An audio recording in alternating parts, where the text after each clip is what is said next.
Alright, so I have had the new GoPro Hero9 for about 2 weeks now, and that has given me plenty of time to test it out and put together a pros and cons list.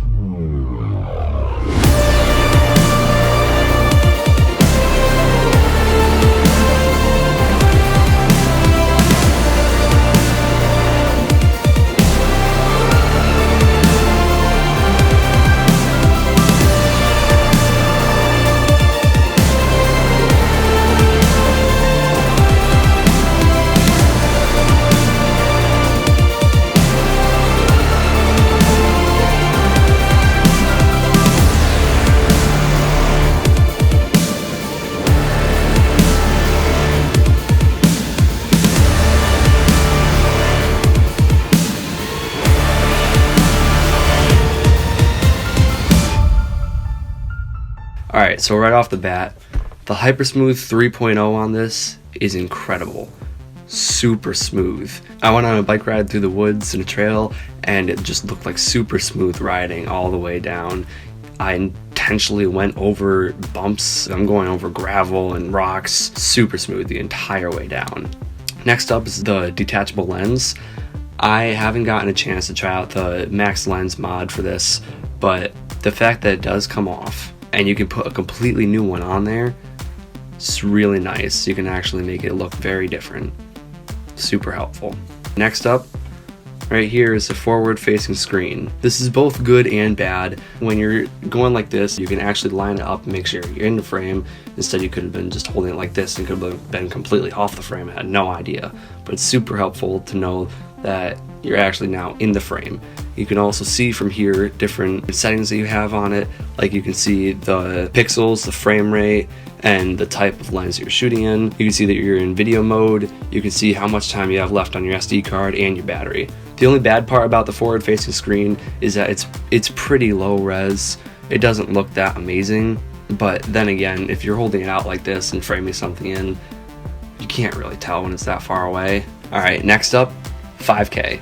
This is one thing that I was super excited about. Shooting in 5K and making the video just look absolutely amazing. It looks really nice. The only downside, honestly, of it is just that you can only shoot in 30 frames per second, so you can't slow down the 5K. You can only slow down the 5K to a certain point before it gets all shaky with the frame rate, but 30 frames per second isn't a bad thing. You just can't really do slow-mo that well. Now, staying on the same topic here, this can shoot 2.7K at 240 frames per second. The slow-mo that you can get out of that is absolutely incredible. It looks so smooth. Honestly, one of my favorite things about the camera, that this tiny little thing can shoot perfect slow-mo. It looks incredible. Another thing that's really nice about this is that you drop it in water, it's submergible up to 33 feet, and that's without a case on it. So you don't need any protective hardware or anything to go and take it underwater. Say you want to go take a video in a pool or something. You don't need to go and put a case on it. You can just put it right in the water. Just super nice. Now for pictures, this has 20 megapixels. It just looks incredible. And that combined with the super photo really just looks amazing. Here's a picture taken on a Sony a6300. This is completely raw file, hasn't been edited at all. Here is a picture taken on a Canon Rebel T5. This hasn't been edited at all, completely raw. Here is a completely raw picture straight from the GoPro. This is the actual color that it produces. This hasn't been edited at all, and it looks incredible. The colors are so vibrant, you can really differentiate between everything. The 20 megapixels just makes it incredible to look at. The touchscreen, super nice, just tap right on the screen. This has both good and bad. It can be a little frustrating because I found that if you just tap on it like you do a phone, it doesn't really work that well, and you kind of have to like push down and hold on it for just like half a second, and then it works, which can get super frustrating, but once you get the hang of it, it's not that bad. The size of it, it's super small and manageable, which is so helpful for a camera that can take 5K videos with HyperSmooth 3.0. It's so nice. The size of it also comes with a downside though. It is a little bigger than the 7 and the 8. It's a little thicker and taller, and it's it's pretty heavy. It's heavier than the Max, which is bigger than this. So that's kind of frustrating that it's heavier than that, but you can work around it quickly. Another super helpful thing is the retractable mount. Just folds right up into the camera. Super nice. One thing that that's always frustrated me about the GoPros is that it always has those two little thingies right here just sticking out. It can be pretty frustrating for storage. It's bumping into other things and you gotta have things work around it. But now you can just retract it. Super helpful. The mic on it is so much better than previous cameras. And we're gonna do a seamless transition right into the B-roll. Oh wow, dude, look at this. This is super smart. Come through here. The last good mic that the GoPro put out was probably in the 4. I've seen people still using the 4 just for the mic purposes, but the mic on this is so much better. I took it out on a go-kart and drove it around a little bit. The guy that was in charge of the go-kart, you could hear him telling me to go. You could hear him telling me which lane to go in.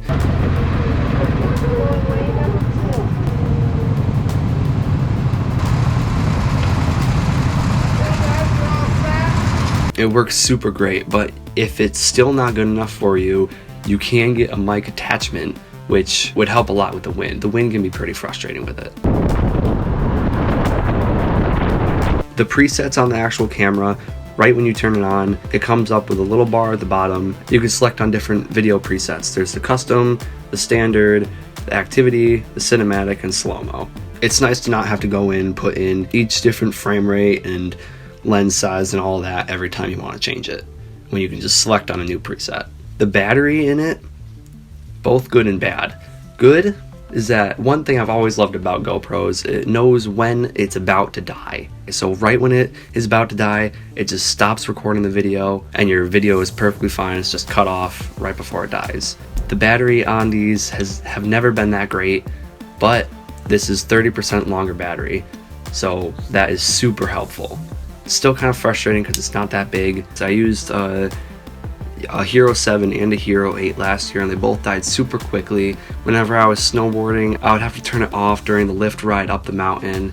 I would also have to leave it off whenever I planned out a new shot or in between anything. Now I can leave this on to look at pictures, to plan out my next shot. I don't have to worry about turning it off to plan out my next shot. Obviously it's still not amazing like an actual camera.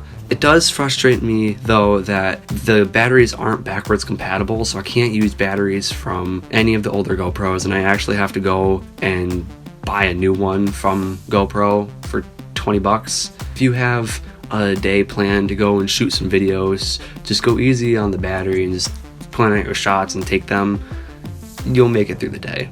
It bothers me so much that there's nowhere on the GoPro to put in an external mic. You have to either work off the mic of the GoPro and hope it comes out pretty good, or you have to go and buy one straight from GoPro and put it on. If you already have a mic of your own, you can't put that one in here. It just doesn't work. The time lapses on these come out super nice. They really look amazing. I got up early and I set this up to shoot a sunrise time lapse, but I got up and there were clouds just all across the sky. So it kind of just looked like I got clouds just moving across the sky and lighting up. The time lapse itself came out super nice, just wasn't what I wanted with the sunrise. And then I also went and found a spot to go shoot a sunset time lapse. The entire day, it was clear skies, no clouds, completely blue. And then in the 10 minutes that it took me to hike the trail to get to the spot where I was going to record it, clouds just came rolling in right in the middle, just clouds.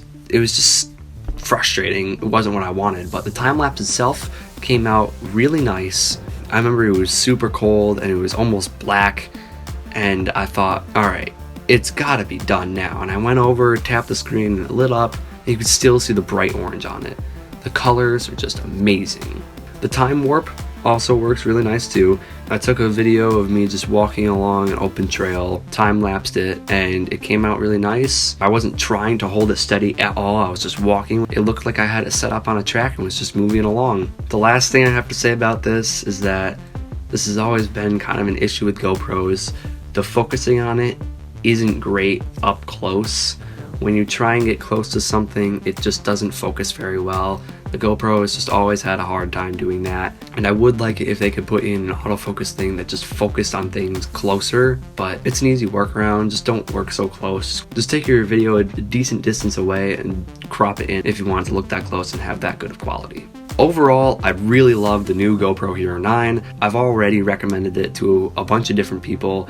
A camera that can shoot 5K, it's shock and waterproof without a case. The HyperSmooth 3.0 on it is amazing, really worth the money. And if you pay $350, you get a subscription to GoPro and all of its features, which includes a complete camera replacement, no questions asked, unlimited online storage, and 50% off all their accessories and many more. You can read about it online.